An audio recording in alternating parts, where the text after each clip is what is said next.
Final শেষের কয়েক ঘন্টার মধ্যে একটা পোস্ট ভাইরাল হয়ে গেল। শেষ খবরে সেটার বর্তমান ভিউ 12 মিলিয়নের বেশি। সেটা ছিল প্যালেস্টাইন_ইউএন অ্যাকাউন্ট থেকে।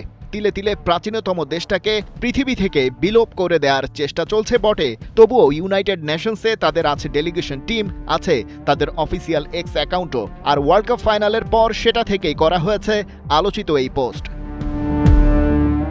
এটা মূলত prime minister of Israel x অ্যাকাউন্টের একটি পুরনো পোস্টের রিপোস্ট অ্যাক্টিভিটি, যেখানে দেখা যায় ইসরায়েলে আর্জেন্টিনার রাষ্ট্রদূত শিমন এক্সেল ওয়ানিশ বেনিয়ামিন নেতানিয়াহুকে ফুটবলার জার্সি উপহার দিচ্ছেন। তার সাথে জুড়ে দেওয়া হয়েছে স্প্যানিশ খেলোয়াড়দের ট্রফি সেলিব্রেশনের ছবি। ওপরে লেখা ক্যাম্পিয়নেস দেল মুন্দো, অর্থাৎ সারা পৃথিবীর চ্যাম্পিয়ন।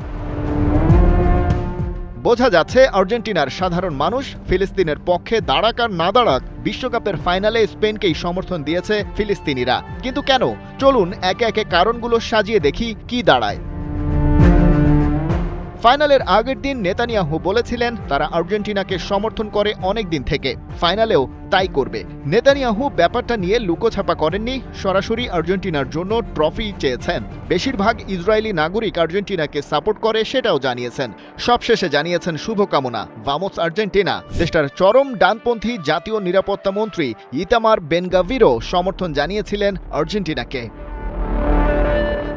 এসব আলাপের পটভূমিটাও বলা দরকার। আর্জেন্টিনার প্রেসিডেন্ট হাভিয়ের মিলেই নেতানিয়াহুর ঘনিষ্ঠ বন্ধু, নিজেকে বিশ্বের সবচেয়ে জায়নবাদী প্রেসিডেন্ট বলেছেন।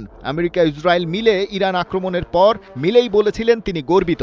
ইসরায়েলের ৭৮তম স্বাধীনতা দিবস সেলিব্রেশনের সময় মিলেই বলেছিলেন আর্জেন্টিনা ইসরায়েল চিরদিনের বন্ধু। মূল্যবোধের হিসেবে এই দুই দেশ একে অন্যের সাথে অনেকভাবে মিলে যায়। অন্যদিকে স্পেনের কি অবস্থা?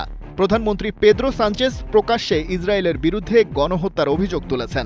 লামিন ইয়ামাল বার্সেলোনার ট্রফি প্যারেডে ফিলিস্তিনি পতাকা উড়িয়েছিলেন। তা দেখে ইসরায়েলের প্রতিরক্ষা মন্ত্রী বলেছিলেন ইয়ামাল ঘৃণা উস্কে দিচ্ছেন। কিন্তু গাজার দিকে তাকান, সেখানকার ধ্বংসস্তূপে রক্তাক্ত হাতে আঁকা হয়েছে ইয়ামালের গ্রাফিতি।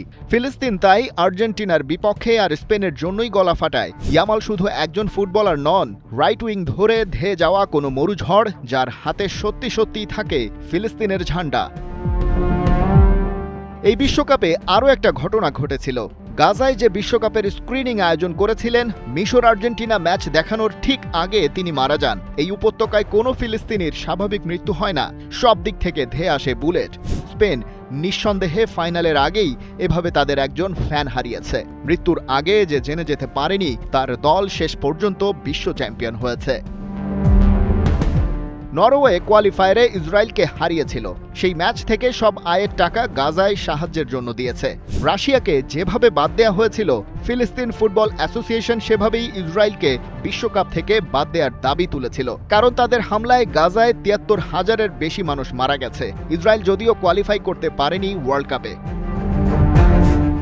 তাই মাঠে স্পেন আর্জেন্টিনা ছিল ফুটবলের ফাইনাল, কিন্তু মাঠের বাইরে ছিল অন্য এক লড়াইয়ের রিফ্লেকশন। ট্রফিটা স্পেনের হলো, তাই দেখে গাজাবাসী একটু স্বস্তিতে মৃত্যুর অপেক্ষা করতে পারছে।